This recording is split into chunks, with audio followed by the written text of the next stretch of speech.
Vamos abrir as nossas Bíblias na carta de Paulo, de 1 Timóteo, capítulo 1, a partir do verso 1. Diz assim o texto: Paulo, apóstolo de Cristo Jesus, por ordem de Deus, nosso Salvador, e de Cristo Jesus, a nossa esperança. A Timóteo, meu verdadeiro filho na fé, graça, misericórdia e paz da parte de Deus, Pai, e de Cristo Jesus, nosso Senhor. Conforme te solicitei, quando partia para a Macedônia, permanece em Éfeso para advertires a certas pessoas que mais ensinem doutrinas falsas, que parem de dar atenção a mitos e genealogias intermináveis que causam discórdias, em lugar de propagarem a obra de Deus, que tem como fundamento a fé. O alvo dessa orientação é o amor que procede de um coração puro, de uma boa consciência e de uma fé sincera. Alguns, contudo, se desviaram desses princípios e se entregaram a discussões sem valor algum, intentando ser mestres da lei, quando não compreendem nem o que propalam, nem os assuntos sobre os quais fazem afirmações com tanta convicção. Sabemos, todavia, que a lei é boa, se alguém a usa de forma adequada. De igual modo, sabemos que ela não é feita para os justos, mas para os transgressores e insubmissos, para os perversos e pecadores, para os profanos e irreverentes, para os que matam pai e mãe, para os assassinos, para os que vivem na prática de imoralidades sexuais e os homossexuais em geral, para os sequestradores, para os mentirosos e os que fazem juramentos falsos, e para todo aquele que se revolta contra a sã doutrina. Esta sã doutrina encontra-se no glorioso evangelho que me foi outorgado, a saber, o evangelho do Deus bendito. Sou grato para com aquele que me fortaleceu, Cristo Jesus, nosso Senhor, que me concedeu forças e me considerou fiel, designando-me para o ministério. A mim, que em tempos passados fui blasfemo, perseguidor e insolente, contudo ele me concedeu misericórdia, porquanto fiz o que fiz, mediante minha ignorância e incredulidade, e a graça de nosso Senhor transbordou sobre mim, com a fé e o amor que há em Cristo Jesus. Essa declaração é fiel e digna de plena aceitação.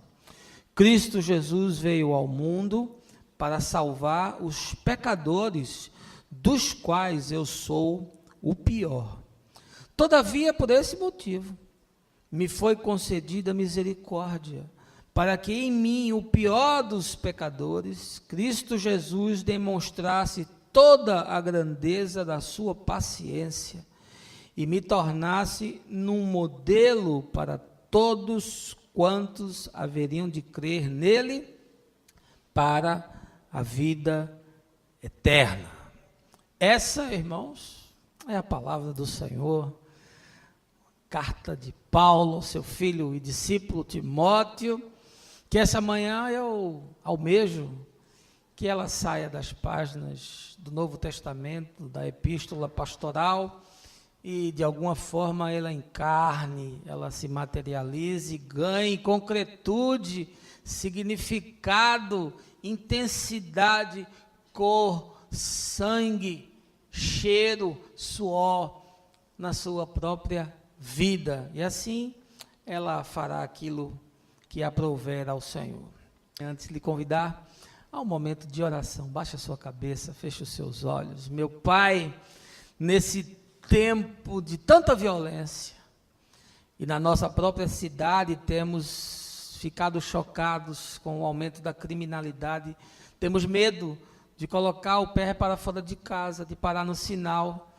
Temos medo de sentar num banco da praça, temos medo de ir ao cinema. Vivemos assustados, vivemos encaixotados, empurrados pela rotina perversa de uma cidade desprezada, onde a ausência do governo nos remete a todo tipo de exposição ao mal, à dor, à violência, ao cerceamento dos nossos direitos mínimos de ir e vir. Tempo de cadeias lotadas, de depósitos humanos, onde as pessoas são jogadas para serem esquecidas. E nós, como teu povo, fazemos de conta que isso não está acontecendo e que isso não nos diz respeito. E nos alegramos de forma chocante com barbáries como as que aconteceram nesses dias. E chegamos ao cúmulo de afirmar que bandido bom é bandido morto. Eu te dou muitas graças, Senhor, porque eu sei que tu não pensas assim. E por conta do teu amor infinito, tu envias o Filho para morrer em nosso lugar, porque todos estamos condenados e perdidos, não fosse a cruz e o sangue do nosso Salvador. Essa manhã fala conosco, expande corações e consciências para receber a tua boa palavra. É o que eu te peço, no nome de Jesus. Amém. Deixa eu lhe convidar para você vir para o cenário da carta de Paulo ao seu filho na fé, Timóteo, para você vir ali para a Grécia, onde ficava a cidade de Éfeso, segunda maior cidade do mundo antigo, uma grande metrópole, onde é plantada uma igreja sólida, que se revela ao final do primeiro século uma das mais consistentes, com um grupo de irmãos maduros, um lugar onde Paulo passou 3 anos, conforme nos diz o livro de Atos dos Apóstolos, ensinando de casa em casa, sem cessar, com toda perseverança e com lágrimas, diz o apóstolo, até que Cristo seja formado em vocês. E de fato o seu trabalho não foi em vão. Paulo envia o seu discípulo, filho na fé, Timóteo, filho de pai grego, de mãe judia, que nasceu na cidade de Listra, que hoje fica ali na Turquia, e que é levado ainda muito jovem para andar com o apóstolo, se torna um homem de uma envergadura invejável, citado pelo Paulo nas suas cartas como um colaborador e como alguém que tem um chamado pastoral reconhecido. A carta, portanto, faz parte desse compêndio de outras epístolas do apóstolo, com esse cunho do cuidado da igreja, do trato das pessoas e da doutrina, e, portanto, ela é endereçada para ajudar Timóteo a se conduzir à frente dessa grande comunidade, porque ele era um jovem pastor, precisando ser reconhecido e ter a sua autoridade respeitada, e Paulo então trata de dar essas orientações. Logo no primeiro capítulo a gente percebe que uma das grandes ameaças, não só à igreja de Éfeso, mas a todas as comunidades daqueles dias, eram as heresias. E dentre essas heresias que ameaçavam o evangelho, existia o gnosticismo, que era uma doutrina que falava que as pessoas poderiam ser salvas pela gnose, pelo conhecimento, pela elevação, pela sublimação, pela busca dessa verdade intangível, e também o judaísmo mais radical, aquele que não aceitava as verdades do evangelho e que pregava o retorno às práticas dos ascetismos, das reprimendas, das etiquetas comportamentais, dos sacrifícios e etc. E Paulo, escrevendo para Timóteo, diz logo no capítulo 3, olha, você tem que se dedicar com muita eficácia, com muita acuidade, a que essas heresias não penetrem dentro da comunidade. Porque certamente haviam pessoas que estavam ali tentando diluir esses ensinos. A carta foi escrita mais ou menos em 64 depois de Cristo. Paulo está na Macedônia, na cidade de Filipos. Eu estive nas ruínas de Filipos quando viajei ali para aquela região e, portanto, ele já está no final do seu ministério quando escreve essa carta. Agora, cabe a gente lembrar quem foi Paulo, porque parece que, de tanto a gente ler Paulo, parece que Paulo sempre foi esse homem arrojado, esse homem intenso, esse homem apaixonado, esse homem destemido, esse homem que não tem medo de nada, de ninguém, que vai diante de reis, de príncipes, que prega com ousadia, esse mestre robusto no seu pensamento, esse apóstolo que monta uma companhia de homens que não se negam e não se privam de nada com o intuito de plantar igrejas na Ásia Menor.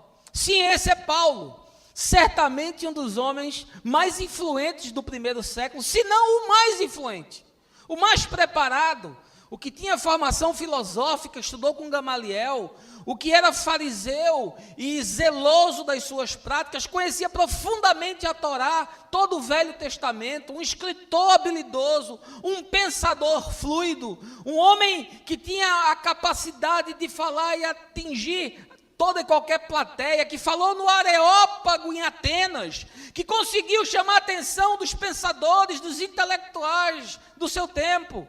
Paulo é um homem invejável. Paulo certamente foi escolhido porque tinha essa estirpe, essa envergadura, ele tinha essa musculatura para levar o evangelho no primeiro século. Mas não foi sempre assim. O Paulo que se descreve a si mesmo e que fala de quem ele era antes do seu encontro com Jesus no caminho de Damasco, é uma figura completamente diferente. É um homem arrogante, é um homem que faz do seu conhecimento, da sua capacidade, um motivo para se sobressair aos demais. Esse farisaísmo legalista do qual ele havia abraçado e crescido e sido ensinado desde sempre, o fez um homem extremamente ortodoxo, impiedoso, um homem sentencioso, um homem julgador, aquele que estava sempre disposto a medir e a comparar a vida dos que não seguiam o seu pensamento e a sua doutrina. E quando Paulo se depara com a mensagem do Evangelho e percebe a vida dos discípulos de Jesus, ele se revolta, porque ele entende que aqueles são inimigos de Deus. E aí ele se coloca a serviço do Sinédrio. Quem é o Sinédrio? O Sinédrio é o Congresso Nacional Judaico, com a mesma composição de bandidos, de gente perversa, de salafrários, de enganadores, de trapaceiros, gente que fazia com que aquele mecanismo e aquela fábrica de ilusões funcionasse, que era a religião de Israel. Aquele sistema de sacrifícios que faziam com que os cofres e os gasofiláceos do templo alimentassem uma elite sacerdotal opulenta. E Paulo se coloca a serviço dessa gente, se apresenta e diz: olha, eu estou disposto a perseguir essa moçada. Estou disposto a entrar nas casas, estou disposto a procurá-los nos cemitérios, estou disposto a procurá-los nas estradas, estou disposto a ir a outras cidades da Judéia para desbaratar, para trazê-los algemados, para torturá-los, para fazer com que eles confessem, e me coloco inclusive à disposição para ser testemunha no julgamento, e meu voto para que eles sejam mortos. Esse é Paulo.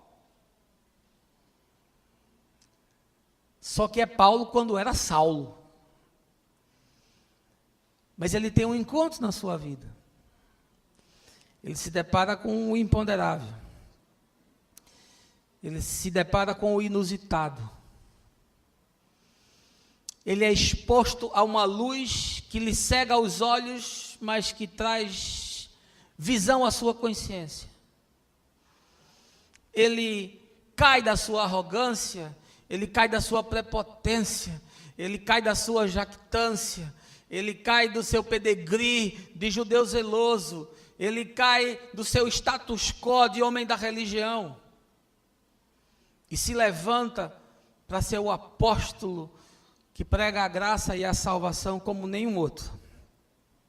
2/3 do Novo Testamento é Paulo. Dificilmente o Evangelho teria se expandido como se expandiu sem Paulo. Portanto, Paulo é uma chave no projeto de Deus de disseminação do Evangelho no primeiro século. Ele é aquele que aduba o terreno e lança as sementes que vão permitir que o Evangelho se expanda pelo mundo inteiro. Paulo é o cara que diz: eu não vou ficar aqui em Jerusalém, porque aqui já está feito. Com Pedro, com Tiago, com João, eu vou para onde ninguém vai, eu vou abraçar quem ninguém quer, eu vou pregar para aqueles que jamais teriam a possibilidade de ouvir, eu vou transpor fronteiras, eu vou alargar a visão, eu vou para o mundo esquecido. Isso é Paulo. Depois de se encontrar com o Senhor. Meus irmãos, a hipocrisia da igreja em nossos tempos é uma coisa impensável. Eu não sei se você consegue identificar isso, mas nós nos tornamos um povo capaz de promover a maldade seletiva. A gente tolera meia dúzia de pecados que são socialmente aceitos. E o pior é que nós que tivemos a experiência da graça de Deus na nossa vida, e que dizemos que conhecemos a Jesus, e que confessamos que vivemos os seus princípios e valores, e que nos arvoramos a nos declarar embaixadores da sua mensagem, nós nos tornamos hipócritas, porque nós nos achamos de alguma forma melhor do que aqueles que não tiveram essa experiência. Nós nos achamos num platô mais elevado. Quem sabe nós pensamos que fazemos parte de uma elite que Deus elegeu. E se você é calvinista, você sabe que você foi separado antes da fundação do mundo. E se você é arminiano, você vai dizer que pela liberdade de escolha a sua consciência se voltou ao Evangelho, portanto você foi salvo. E tudo é arrogante, tudo é jactante, tudo é prepotente, porque tudo gira em torno de uma concepção que faz Deus escravo das nossas tolas, bobas, pequenas, infrutíferas teologias. Nós vivemos o tempo da graça barata. Nós vivemos o tempo do perdão condicional. Parece que Deus perdoa algumas coisas, mas não perdoa outras. Deus salva algumas pessoas, mas não salva outras. Deus recebe algumas pessoas, mas não recebe outras. Se o sujeito se encaixa no manequim religioso, se ele consegue se encaixar naquele modelo pré-fabricado que a igreja aceita, então você é bem-vindo. Mas se o sujeito é um pecador que foge do padrão, se o sujeito carrega em si um comportamento desviante, se o sujeito de fato é perverso do ponto de vista de ter em si mesmo aquilo que de pior o homem pode produzir, se ele é um estuprador, se ele é um necrófilo, se ele é um assassino perverso, se ele é um parricida, parece que para esses não há jeito, não há salvação, porque esse sujeito decidiu ser assim. Ele acordou um dia e disse: hoje eu vou matar minha mãe. Ele acordou um dia e disse: hoje eu vou sair, vou assassinar e vou estuprar 2 mulheres ali na praça. Ele acordou um dia e disse: hoje eu vou para a rua e vou degolar alguém pelo pescoço, como se mata uma galinha. E a gente não quer sequer entender o fenômeno. Para nós é muito conveniente que eles sejam trancados em lugares que a gente não sabe nem onde é, e que a gente não sabe o que se passa lá dentro, e que melhor ainda, é bom que a gente continue sem saber. E eu me pergunto, será que isso é de fato o Evangelho? Será que Jesus morreu por um grupo, por uma casta, por uma etnia, por uma raça, por um credo? Ou o Pai enviou o seu Filho unigênito para que todo aquele que nele crê não pereça, mas tenha a vida eterna? Olha, meu irmão, ou a graça regenera qualquer homem, ou então tudo que nós pregamos é mentira. E me assusta a alienação da igreja dita evangélica, onde nenhum líder vem a público para fazer um comunicado, para fazer um protesto, para fazer uma denúncia de tudo o que está acontecendo. E a esmagadora maioria das igrejas não tem no seu cardápio de atividades de entretenimento nenhuma ação que trate dos encarcerados, dos que foram amputados, dos que foram segregados, dos que foram excluídos do convívio social, porque para nós o problema é deles e do Estado. A gente não tem nada a ver com isso. No dia 19 de janeiro, a pastoral carcerária, que é vinculada à CNBB, Confederação Nacional dos Bispos do Brasil, fez um veemente protesto, denunciando com toda a ousadia os desmandos do governo, o descaso, a falta de investimento do Estado, e parafrasearam o próprio Darcy Ribeiro, dizendo que a crise prisional não é uma crise, mas um projeto. Os presos rebelados são, de fato, os autores das atrocidades noticiadas e são indesculpáveis, na minha opinião. Mas eles não são imperdoáveis. Porque se não há perdão para ele, não há para mim, não há para você e não há para mais ninguém. Eu queria tirar do texto de Paulo 4 pontos que eu penso que são essenciais ao Evangelho. E que quem entende jamais pode afirmar que bandido bom é bandido morto. E jamais pode negligenciar e fechar os olhos ao que está acontecendo. A igreja deveria estar na porta do Congresso, a igreja deveria estar na porta das assembleias, a igreja deveria estar na porta dos presídios, para que gente não se transforme em bicho, para que presídio possa ser um lugar de recuperação e não de desgraça, porque é possível. Em outros países do mundo acontece. E ainda que nem todos queiram ser recuperados, eu lhe garanto que há uma taxa muito maior do que o que acontece no Brasil. Se você quiser voltar ao texto de 1 Timóteo, a mensagem é expositiva, quero trazer 4 pontos para a sua reflexão. O primeiro deles é que a salvação não é uma doutrina, nem uma filosofia, nem mesmo uma teologia. A salvação é uma pessoa.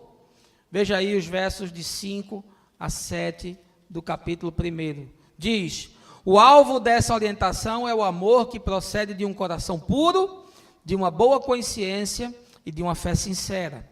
Alguns, contudo, se desviando desses princípios, se entregaram a discussões sem valor algum, intentando ser mestres da lei, quando não compreendem nem mesmo o que propalam, nem os assuntos sobre os quais fazem afirmações com tanta convicção. Paulo diz: Timóteo, você tem que ter um coração puro, uma consciência boa e uma fé sincera, porque está entrando aí no meio gente que se diz especialista, gente que se diz rabino, gente que se diz doutor da lei, gente que se diz escriba, gente que se diz profeta, e eles trazem um ensino que nada tem a ver com o Evangelho. Aliás, eles falam de coisas que sequer entendem. Eles asseveram aquilo que nem mesmo eles conseguiram compreender. E aqui está falando Paulo, que conhece profundamente o judaísmo. Talvez ele estivesse entre aqueles do seu tempo que mais conheciam a Torá e os escritos dos profetas e os livros de sabedoria. E ele diz para Timóteo: olha, fique atento, porque essa gente vem com uma conversa flácida. Essa gente vem calcada em retórica humana. Essa gente vem com engendramentos e sofisticações intelectuais dos gregos, mas eles não sabem sequer o que eles falam. Porque a salvação irmãos, não é uma doutrina. A salvação não é uma filosofia.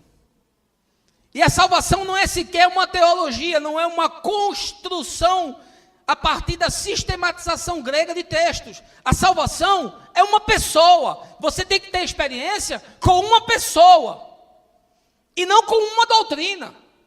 Porque senão o conhecimento pode até entrar na sua cabeça, mas ele não desce para o coração e ele não se desdobra na vida. E vira um conhecimento infrutífero, que não serve para nada. Que é o que eu mais vejo dentro de igreja. É gente que sabe doutrina, mas não tem paixão. É gente que sabe doutrina, mas não tem zelo. É gente que sabe doutrina, mas não tem compromisso. É gente que sabe doutrina, mas não tem disposição ao sacrifício. Deus não chamou intelectuais para servi-lo. Deus quer gente de coração quebrantado, e mãos estendidas, e pés dispostos a trilhar o caminho. A salvação, meu irmão, não é uma filosofia. Nós não estamos falando aqui do ensinamento dos gregos. Nós não estamos falando de estoicismo, não estamos falando de epicurismo. Se você quiser trazer para o tempo moderno, pós-iluminista, nós não estamos falando de relativismo, de positivismo. Coisas, inclusive, que se infiltraram dentro das doutrinas da igreja. E que fizeram uma alquimia com o evangelho e tem aí essa porcaria, esse caldo que não serve para nada. Mas eu quero lhe dizer que o apóstolo diz para Timóteo, não entre nisso, não perca tempo com isso, que essa gente não sabe sequer o que eles ensinam. Você conversa com a esmagadora maioria das pessoas sobre as doutrinas essenciais da fé, ninguém sabe de nada.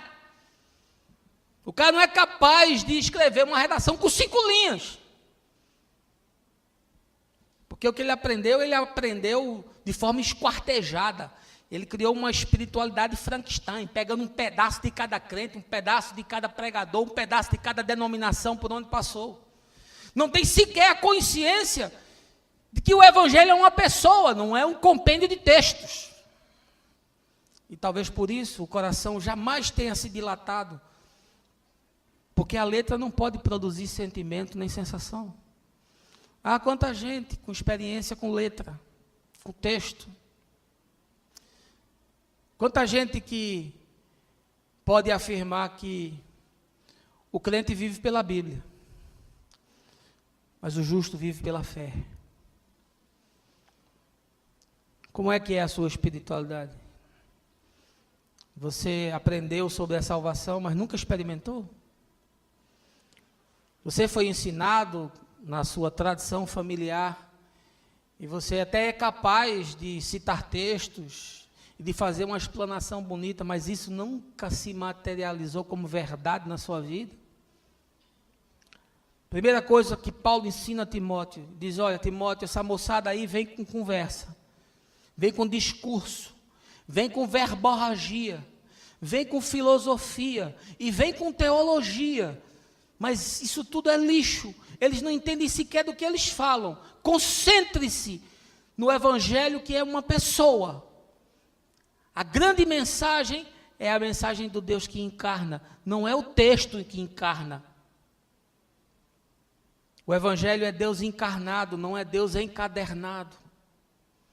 Por favor, compreenda isso. A segunda coisa que o texto nos ensina é que não há escapatória, não há exceção, não há seletividade. Pela lei, todos foram julgados e condenados para sempre. Veja aí os versos de 8 a 10. Sabemos, todavia, que a lei é boa, se alguém a usa de forma adequada. De igual modo, sabemos que ela não é feita para os justos, mas para os transgressores e insubmissos, para os perversos e pecadores, para os profanos e irreverentes, para os que matam pai e mãe, para os assassinos, para os que vivem na prática de imoralidades sexuais e os homossexuais em geral, para os sequestradores, para os mentirosos e os que fazem juramentos falsos, e para todo aquele que se revolta contra a sã doutrina. Ou seja, meu irmão, deixa eu lhe dizer, que a lei encerra todo homem e todo pecado, E não há escapatória para absolutamente ninguém. Deixa eu lhe dar uma notícia. Você não tem escapatória. Ou quem pode se arvorar a chegar diante de Deus? Ou quem pode se arvorar a questionar Deus? Ou quem pode se dizer justo diante de Deus? Ou quem pode se dizer puro diante de Deus? Ou quem pode dizer que o seu pecado é tolerável diante de Deus? De um Deus santo que não suporta o pecado. É santo, não suporta, não tolera, não admite. Não há escapatória. E Paulo começa logo dizendo a Timóteo o seguinte: olha, a lei é boa, sobretudo para quem a sabe usar. Sabe usar para quê? Aí a igreja faz a pior interpretação que possa fazer. Paulo diz, a lei é boa, desde que se saiba usar. Aí o cara pega essa listinha de pecadinhos aqui e diz assim: se eu não estou em nenhum desses, eu estou salvo. Eu não sou matador de pai e de mãe, eu não sou assassino, eu não sou homossexual, eu não sou sequestrador, eu não sou insubmisso, e eu não sou profano nem irreverente, eu estou salvo.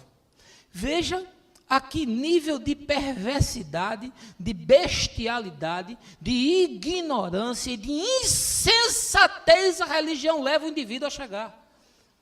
Porque se você comparar esse texto com Romanos capítulo 7, que Paulo fala da lei, ele diz, de fato a lei é boa, e foi a lei que disse que eu sou pecador, e foi a lei que me ensinou que não tem alternativa para mim. E foi a lei que me levou a confessar, miserável homem que sou, ninguém é capaz de me livrar dessa morte. É para isso que a lei serve. Não é para fazer uma seleção. Não é para criar um grupo de pecados toleráveis. Não é para dar a você a prerrogativa de dizer, bem, já que eu não estou na lista, então eu estou salvo. Não. Quando Paulo diz que a lei é boa, se ela for devidamente usada, é que a lei foi feita para lhe condenar, meu irmão. Você sabe qual é o objetivo da lei? O objetivo da lei é tornar todo homem indesculpável diante de Deus. É por isso que é impossível alguém cumprir a lei. É por isso que é impossível alguém viver sob o ditame da lei. É por isso que viver conforme regrinhas de comportamento não tem nada a ver com o Evangelho de Jesus, porque é um retorno à lei. Por isso Paulo fala aos Colossenses, olha, esse negócio de não toque isso, não veja aquilo, não pegue naquilo, não sinta aquilo. Moçada, isso não serve para nada, porque isso ainda é um retorno à lei. A lei existe para dizer que você não tem saída. Por isso que quando Paulo começa o capítulo 8 de Romanos, ele fala, agora pois, já nenhuma condenação há para os que estão em Cristo Jesus, porque a lei do Espírito e da vida te livrou da lei do pecado e da morte. Ele diz, olha, uma lei só pode entrar em desuso e ser substituída se no lugar dela vier uma nova lei. Jesus promulgou uma nova lei, a lei do Espírito e da vida, aquela que diz para você, pode entrar, você é bem-vindo, você é perdoado, você é aceito, você pode ser recuperado, você pode ser reinicializado, você pode ser restartado, você pode ser reconfigurado, porque o Espírito de Deus pode fazer isso, pode recuperar qualquer tipo de pecador. Isso é o Evangelho. Agora, você vive pela lei? Você é um cumpridor de regras? Você é um observador de normas? Você vive com o seu catecismo e por ele você condena os outros? Aí você vê que homossexual está aqui nesse texto, aí você diz, ah, está vendo aí você, pastor, que vive falando que gay vai ser salvo? Olha aqui, Paulo dizendo que gay vai ser condenado. Não. Primeiro que eu não digo quem vai ser salvo, quem não vai ser, porque a Bíblia diz que no último dia Deus vai revelar o segredo que há no coração dos homens. E nós vamos ter muita surpresa nesse dia. Mas o que eu quero lhe dizer é que o que Paulo está falando aqui é que quando a lei é aplicada de forma correta, não sobra ninguém. Por isso que em Romanos 3 ele diz, todos pecaram e carecem da glória de Deus. Não há seletividade, porque todos estão pela lei condenados. Esse é o grande benefício que a lei nos legou. É nos informar que nós estamos condenados. Essa é a melhor coisa que a lei promoveu. E ela foi feita exatamente para cumprir esse propósito. Para que nós pudéssemos entender que só há um capaz de nos libertar da lei. Aquele que cumpriu a lei e nele não foi achado qualquer pecado. Em terceiro lugar, eu quero lhe dizer que não há um pecado que o sangue de Jesus não possa perdoar. Nenhum pecador que a graça de Deus não possa regenerar. Veja aí os versos 15 e 16. Diz o texto: essa declaração é fiel e digna de plena aceitação. Cristo Jesus veio ao mundo para salvar os pecadores, dos quais eu sou o pior. Todavia, por esse mesmo motivo, me foi concedida misericórdia, para que em mim, o pior dos pecadores, Cristo Jesus, demonstrasse toda a grandeza da sua paciência e me tornasse no modelo para todos quantos haveriam de crer nele para a vida eterna. Você sabe qual é uma das marcas daquele que conhece a Jesus? É que ele sempre se reconhece como desgraçado. Ele sempre se reconhece como pecador.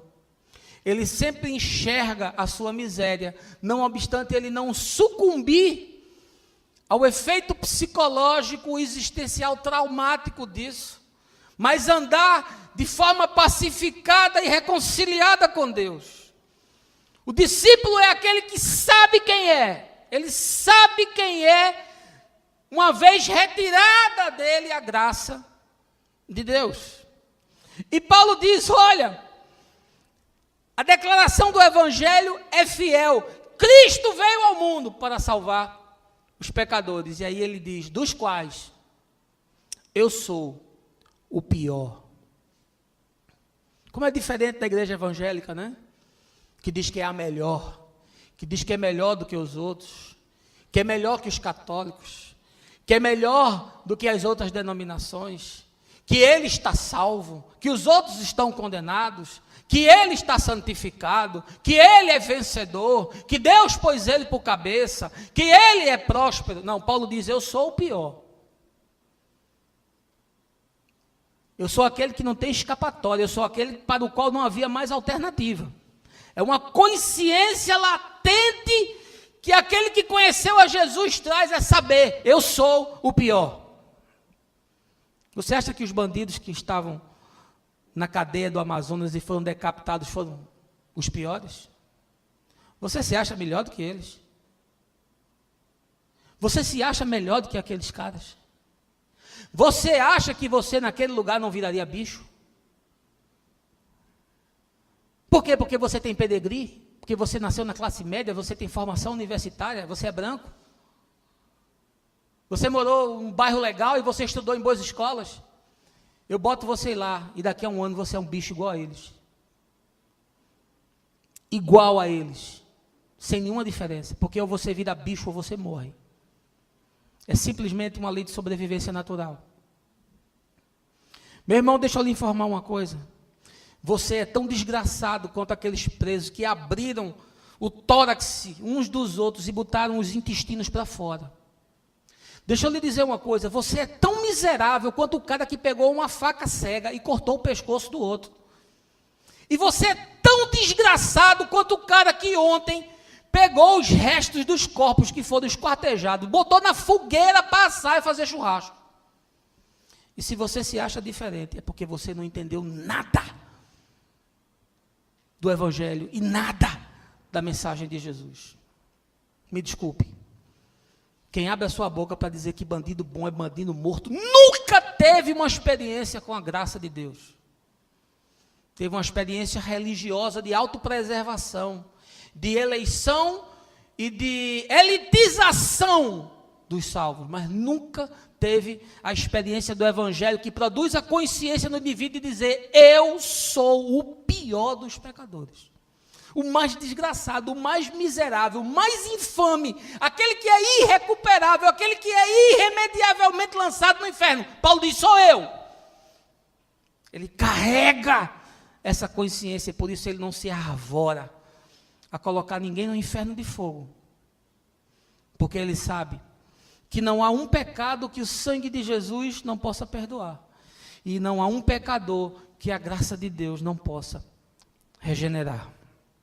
E aí ele diz, em mim, o pior de todos, operou essa graça e essa misericórdia, para que, pela grandeza da paciência de Deus, eu me tornasse um modelo para aqueles que ainda viriam a crer. Sim, Paulo. Não o Paulo apóstolo, o Saulo de Tarso, que torturava os discípulos e votava na eleição para que eles fossem mortos. É esse homem que está falando.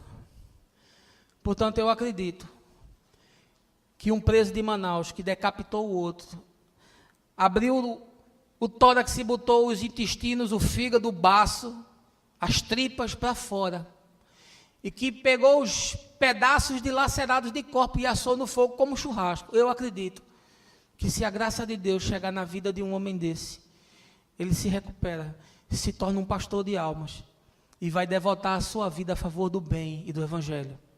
Porque se eu não acreditar nisso, meu irmão, eu posso dizer que eu acredito em qualquer outra coisa, menos no evangelho.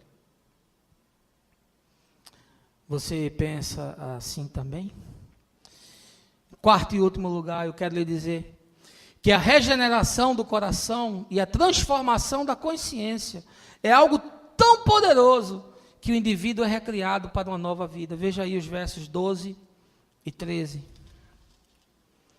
Sou grato para com aquele que me fortaleceu, Cristo Jesus, nosso Senhor, que me concedeu forças e me considerou fiel, designando-me para o ministério.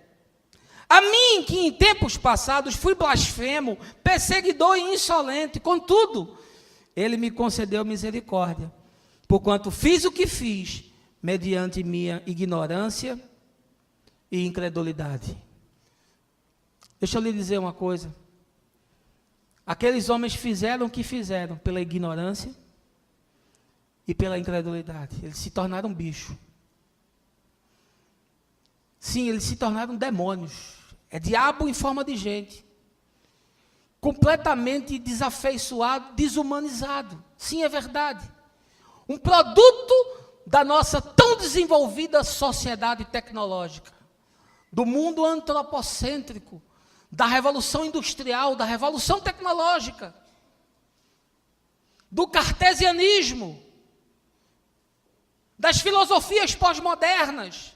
Eles são o resultado de tudo isso. Eles são a prova de que nós falhamos. Eles são a voz que grita dentro dos presídios para dizer que a igreja, nesse tempo, é uma balela. Que o evangelho que nós pregamos é conversa fiada. Principalmente quando a gente sai para dizer em alto bom tom que pecador bom, aliás, que bandido bom, é bandido morto. Ah, como é fácil. Bom seria que a gente jogasse uma bomba ali e matasse todo mundo. Uma bomba em cada presídio. Não ficaria nada. E alguém ainda vai dizer assim, ninguém ia matar mais, nem roubar mais, nem estuprar mais. E talvez diga isso porque não conhece a natureza do ser humano. Não conhece a natureza do ser humano. A regeneração do coração e a transformação da consciência é algo que é tão poderoso que é como se o indivíduo tivesse uma nova chance de começar de novo. É você reinicializar o sistema. É você restartar e dizer para o cara, olha, você tem uma chance de começar de novo. E Paulo diz que a ele, que no tempo passado foi perseguidor, foi blasfemo, foi insolente, foi estendida essa possibilidade. Foi dada essa possibilidade. Essa misericórdia chegou na vida dele, porque tudo que ele havia feito, ele o fez na ignorância e na incredulidade. Você acha que se essas pessoas tivessem tido as mesmas chances que você teve, eles teriam feito as mesmas coisas? Talvez você me diga, um percentual sim, é verdade. Mas eu lhe garanto que muitos dos que estão ali, se tivessem tido oportunidades, talvez não tivessem. E vou lhe dizer mais, boa parte do que estão ali, sequer foram julgados e condenados. Estão presos, ainda aguardando um julgamento. Ou seja, há uma enorme chance de um bom percentual daqueles que estão lá, nunca deveriam estar naquele lugar. Entraram como gente, mas vão sair como bicho. E talvez você diga, pastor, eu não tenho nada a ver com isso. É verdade. Você vai sair daqui, vai pegar seu carro, vai jantar ou vai almoçar com a sua família. De tarde você vai para o parque, você vai se divertir, você vai para o cinema. Você vai ficar em casa vendo na sua televisão de plasma um jogo de futebol. Amanhã você vai para o seu emprego, suas contas estão pagas, o seu seguro de saúde está pago, seus filhos estão com saúde. De fato, você não tem nada a ver com isso. Mas eu tenho tudo a ver com isso. E essa comunidade aqui tem tudo a ver com isso. Marcinho, nós precisamos começar algum programa para encarcerados. Eu sei que a gente não tem muito braço para fazer as coisas. Mas nós precisamos começar alguma coisa com os encarcerados. Nós não podemos ser igreja ignorando o que está acontecendo. E se um só for recuperado, de todos os que estiverem no presídio, já terá valido a pena. Paulo diz, a graça foi tão poderosa que me ressignificou para a vida. A graça foi tão poderosa que me deu uma chance de ser gente de novo. Você já imaginou o que é você chegar num lugar daquele, pegar o cara que cortou a cabeça do outro? Você olhar para ele e dizer, há uma chance de você ser gente de novo, porque você virou bicho. Sim, alguns não iam querer, porque se tornaram bichos irreversivelmente designados, os quais não podem mais retornar ao estado da humanidade normal. Mas muitos iriam querer. E desses, alguns poderiam se tornar pastores, pregadores do Evangelho, porque é impossível você ter uma experiência com a graça de Deus e continuar sendo a mesma pessoa. Eu queria concluir, meus irmãos, contando uma história verídica de um amigo, pastor, que eu caminhei um tempo, nós plantamos uma igreja juntos lá em Piedade, a igreja Betesda, o pastor Givaldo Martins, que conta essa história publicamente nos seus testemunhos. Ele tinha um irmão muito querido, uma relação muito próxima, aquele relacionamento de irmão-amigo. E um dia o seu irmão foi abordado por um assaltante, que lhe subtraiu os pertences, e não satisfeito em tê-lo já roubado, friamente pegou uma pistola e deu um tiro na cabeça e matou o irmão do meu amigo pastor Givaldo. Como ele tinha uma rede de relacionamentos muito boa, e o irmão também tinha relacionamento com policiais e tudo mais, rapidamente a polícia se mobilizou para descobrir quem havia sido o assassino. E a gente sabe que quando a polícia quer, a polícia pega e descobre qualquer crime. E de fato, rapidamente eles prenderam o assassino, ligaram para o pastor Givaldo e disseram, nós pegamos o homem, e vamos encontrar com você em tal lugar, para que você fique de frente com ele. E assim foi feito. Givaldo, que não era pastor ainda, foi ao encontro. E eu fico imaginando se fosse eu. Eu sei que sem a graça de Deus na minha vida, eu sou capaz de matar. Sobretudo se tivesse feito alguma coisa com alguém a quem eu amo. eu certamente, com um revólver na mão, eu teria matado. Mas há coisas que acontecem na nossa vida que são manifestações da graça de Deus, do milagre de Deus, da misericórdia de Deus. Coisas que são maiores do que nós, uma luz que vem que é maior do que nós. E os policiais apresentaram o indivíduo e disseram: ó, foi esse cara que deu um tiro na cabeça do teu irmão. Foi esse cara que impediu o teu irmão de seguir a sua história, de viver anos e anos de vida maravilhosos. Esse cara roubou isso dele. Botaram um revólver na mão dele e disse: está aqui agora, mata ele. Porque isso é bicho. Isso não é mais gente, isso é bicho. Isso não tem mais jeito, não. Isso aqui não tem mais salvação, isso aqui não tem mais solução, isso aqui não é mais gente. E aí ele disse que algo sobrenatural tomou ele, inundou ele, mexeu no seu coração, revolveu a sua alma, e ele disse que o espírito se angustiou. E ele disse: tudo que você disse é verdade. Só uma coisa eu discordo, é que para ele não tem mais salvação. Porque tem. Ainda tem jeito. Ainda tem saída. Ainda tem uma alternativa. Ainda é possível de ser recuperado. Não, não quero que mate, não. Entrega a justiça, para que de alguma forma a justiça seja feita, e para que eu não seja a justiça, porque diz o Senhor: minha é a vingança, minha é a justiça. Eu não sei se eu teria essa grandeza, eu não sei se eu teria esse espírito, mas esse é o espírito de Jesus, esse é o espírito do Evangelho. E todo aquele que o conheceu e que ande com ele, sentirá, pensará e agirá dessa forma. Que Deus lhe abençoe, que o Senhor tenha falado ao seu coração, que você não saia daqui apenas com informação, mas que você saia daqui com o desejo de fazer alguma coisa. Porque os presos que estão lá no Curado e os que estão lá na presídio de Itamaracá, eles têm tudo a ver com você.